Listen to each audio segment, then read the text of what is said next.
Time for our Western Washington Toyota Team of the Week, and it's the winners of the State Little League Championship. What a title game earlier today between Mercer Island and Pasco. Keegan Ogard of Mercer Island, a bit of revenge for getting thrown out at the plate here, because in the bottom of the sixth inning, down 2-0, Ogard, a two-run home run, ties the game. A dramatic home run sends the game to extra innings, and then in the bottom of the seventh inning, it's Michael Bantle with the game-winning hit.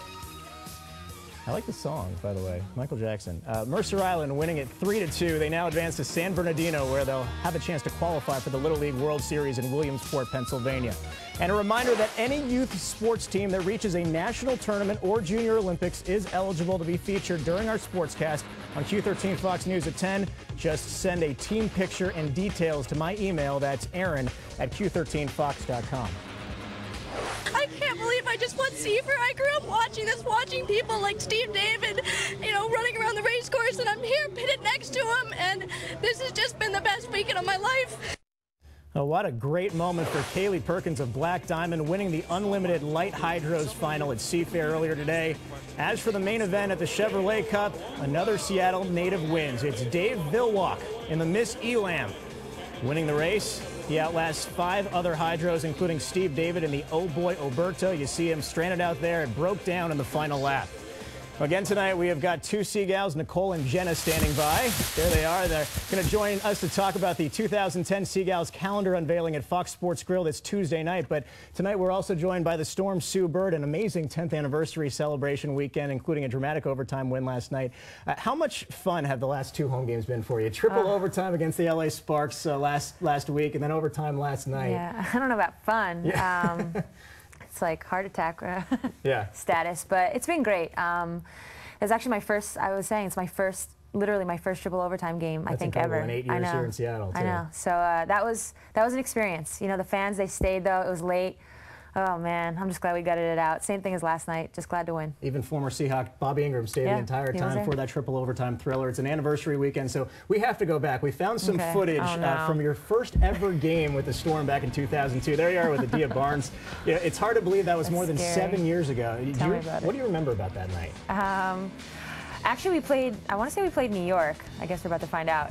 You're going to see yourself. Yeah, hopefully it's New York, because I do remember. Yep, it's New York. There you and go. That's actually my first basket. I have a picture of that, believe it or not. Yeah. I'm going to keep it one day, frame it maybe. But I remember being really nervous because I grew up watching New York. Right. I'm from New York, so I went to Liberty games. So watching some of these players when I was in high school and whatnot to go against them, I was nervous. Yeah. So I was glad to, I mean, we lost, which kind of stinks, but. That's okay. You see the nice assist there that doesn't end up being an assist, but it was a nice pass anyway. I mean, it's amazing, though, and only appropriate that you become one of the best players in WNBA history. And since we're taking a bit of a trip down memory lane, you went to the All-Star game last weekend in Connecticut, a UConn reunion of sorts, which included Swin Cash, your current teammate right now and former teammate. You see a picture of all of you guys there. What was that like? You all had dinner at Gino Auriemma's mansion out there? Yeah, the mansion. Yeah. Yeah, somehow mansion got out there. Yeah, it was great. There was 5 of us in the game.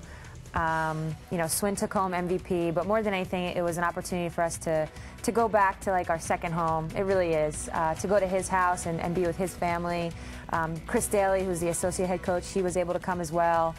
And it was just, God, it's actually been a week of memories. Right. I'm like going down memory lane for real, but it was exciting. And the fans were there, which is always a plus when you go back to Connecticut, so it was fun. So many memories, but not ready to hang it up just yet. How about the game itself, though, in Connecticut? 3 Storm players in the starting lineup, including Swin Cash, who was named the game's MVP. How big was that for her? That's huge for Swin. I mean, Swin is someone who, she's dealt with some injuries. She had a little bit of a situation in Detroit, which led to the trade for her to come here. And I think for her, that was her way of kind of getting back to where she was, because she was a perennial all-star, almost MVP type caliber, and then she had to deal with those injuries, and she had surgery. She's healthy, so it was big for her, and all-star was just kind of the icing on the cake for her. And of course, you see Lauren Jackson there. As for Lauren, I think everyone feels if Lauren Jackson had signed with Phoenix in the offseason, the whole 10th anniversary celebration just wouldn't have been the same. Do you agree with that? I do agree. Yeah. I mean, for Lauren and myself, but really for Lauren, I mean, she's been on the team for 9 years.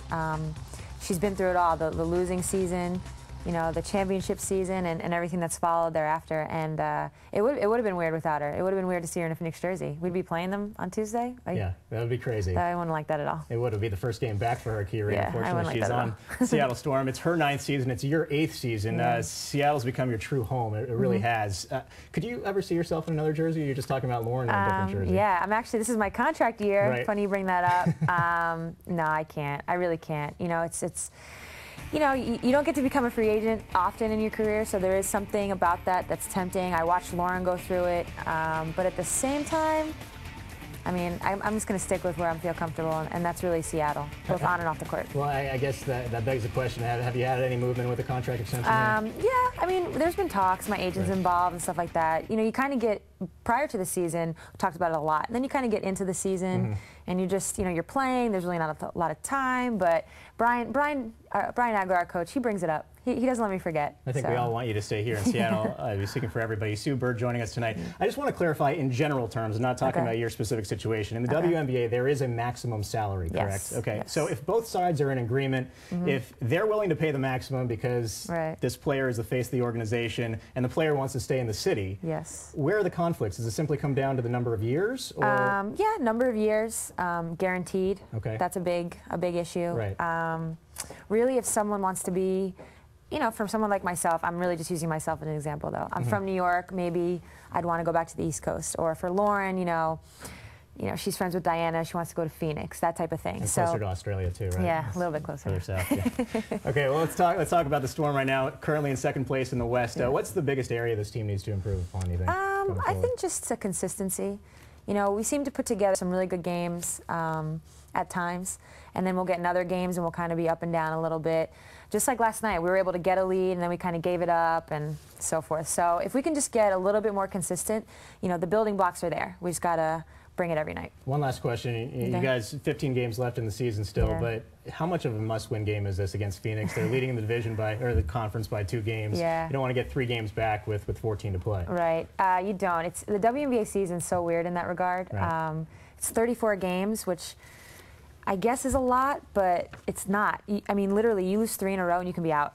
So, and against Phoenix, you know, we're trying to catch them right now. We want to finish first. We want to have home court advantage. Right. So it is a little bit of a must-win. I don't want to put too much pressure on it, but hopefully it'll be a good game and we'll come out on top. Well, Sue Bird of the Seattle Storm, thanks so much for joining us. Of course. Hope you come back later this year and good luck the rest of the season. Thank you very much. Keep sporting the yellow shoes, by the way. We really like You those. like those? And yeah, in honor of cancer awareness, of course, and Lance Armstrong Live Strong. So.